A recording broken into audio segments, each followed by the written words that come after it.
All right, today we're going to be working with the distributive property.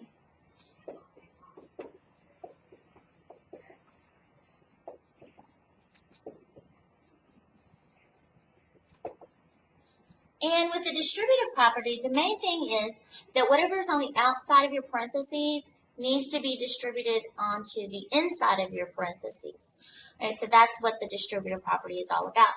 So let's go ahead and look at some examples.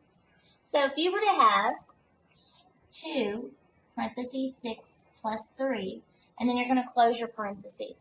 If you wanted to distribute that or use the distributive property, what you're going to be doing is you're going to take 2, and don't forget that when you have a number next to a set of parentheses, it means to multiply. So this would be 2 times 6 plus, and then you're going to distribute this 2 also into the 3. So that would be 2 times 3. And then you just solve it.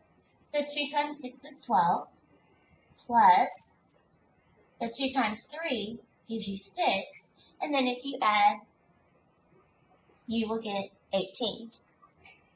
It's actually pretty simple. You just have to remember to distribute whatever's on the outside to the inside of the parentheses, and you have to distribute it to everything. All right, so let's try another example. Let's say you have 5 parentheses 9 minus 3, and then you close your parentheses. You're going to distribute that 5 into everything on the inside of your parentheses. So 5 times 9 minus, and then you're going to say 5 times 3. So now that we have 5 distributed into everything on the inside of the parentheses, we can solve it. So 5 times 9 is 45, minus 5 times 3 is 15, and then 45 minus the 15 will be 30. Okay. Let's do a couple more examples. How about we have 3 parentheses 8 plus 2, and then close your parentheses. So we're going to distribute this 3 into everything on the inside. So 3 times 8 plus 3 times 2. And then solve. 3 times 8 is 24, plus 3 times 2 is 6, and you add, and you're going to get 30. Alright, now let's try one that has a variable in it.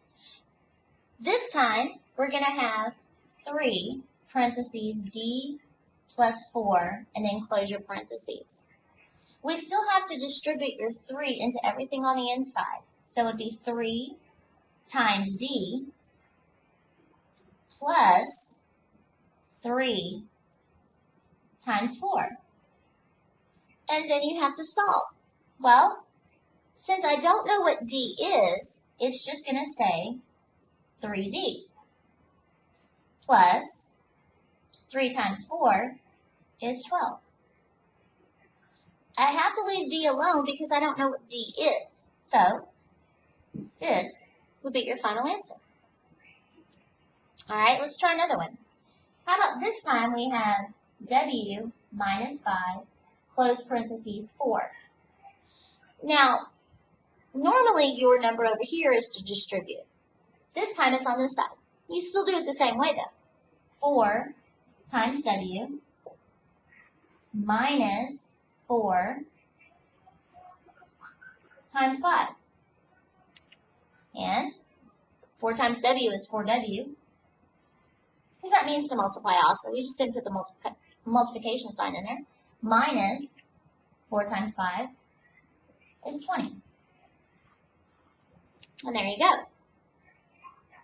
Can't solve for w because I don't know what it is. Now let's try another one.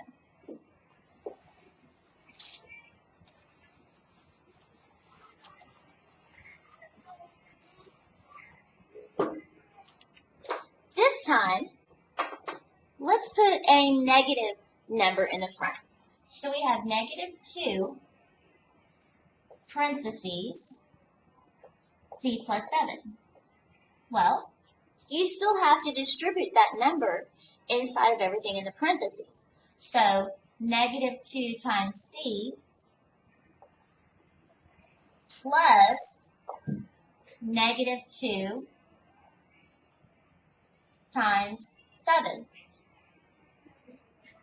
Can't solve this because I don't know what C is, so it's going to stay a negative 2C plus, all right, now if you remember your rules for multiplying with integers, negative 2 times 7 is a negative 14.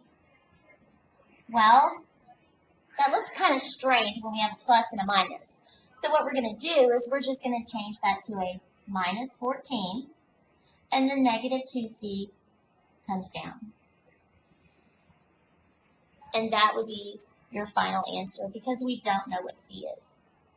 Now again, we had a plus and a negative 14, which we just went ahead and changed to a negative, or you could say a minus 14. Hope that makes sense. All right, I'll see you next time.